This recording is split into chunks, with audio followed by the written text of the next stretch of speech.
we go. Best we can do for you. All three over here are eating. That includes, should be the one in the middle of the screen. Yeah. He's doing well. Some people have asked, and he is, because there he is eating. I mean, the bad thing is you don't always catch them eat. We've had calves that are sneaky eaters. You can sit there and watch them all frickin' day long and they won't eat. As soon as you walk away, you come back 10 minutes later and it looks like something made off the cow, but you're not sure. Calf's laying down, maybe in a different spot. Well, number 2 checked last night. She came in and she says, I saw him eating. Okay, well, we kind of figured he had to be eating because he hasn't had a bottle in, today will be the 3rd day, I guess. Maybe the 4th day, I don't know. And he'd be dead if he didn't have something to eat in that time frame. So, and I caught him this morning and he's going to town. And I would imagine he'll go to town a little harder every day, every time he eats, because he's building more strength up. I'm actually very impressed with what he came from to what he is now. So, he couldn't even get up. We went 2 days, he never got up because he couldn't. Then helped him up for a day.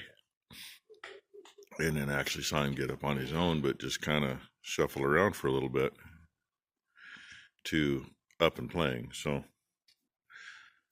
I'm happy with that. I really am. Okay, well, I'll see what else I get you today. So far, I haven't found any new babies, but I haven't been out to check the feed barn yet. Clear, freezing rain overnight. It's not raining now. We're putting little Odie to work again. Oh, I got to get some barley totes over here and some buckets and everything else we need. And Becky's in there shoveling. Yay. And she took a spill off the stairs coming out of the house the other day in the ice. Cracked her rib or two and bruised her backside a little bit. So she's feeling wonderful today. Having loads of fun. Second half of the first batch. Already filled one tote.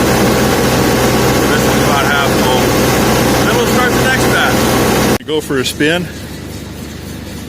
Turn the hammer mill off and then run it slow, and we pour watered down molasses in up here. Becky's over rinsing the last of the molasses out of the buckets we just used, and she'll bring me one back and I'll dump it in. Rev her up for a little bit so it'll finish mixing. And we got 2 empties and 1 about full. We should end up with all of them just about full. Oh, it's not a dusty job at all. Not until I get up there and I can pick that up and finish filling it, moving it around so I can fill the corners in. Becky's got it made standing back there. The breeze has been blowing toward me all day. It's a day. Still got some snow here and there. We got 6 totes full of ground feed now. Got enough of that barley left to mix with the oats and make one more full batch.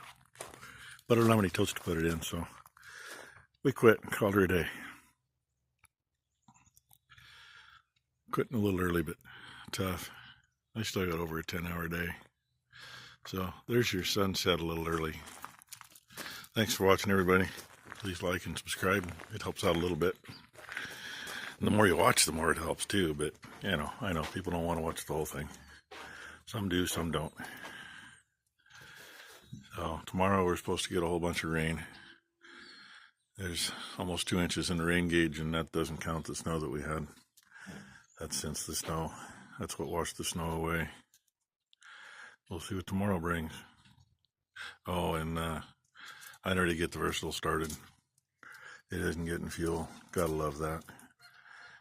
Put another 125 gallons of fuel in the tanks, hoping to get enough pressure, head pressure on it, but that didn't happen. So I'm gonna have to probably vacuum bleed it, I guess. The way it's sitting, it's about the only way to do it. Everything's uphill. So, oh well. Thanks again.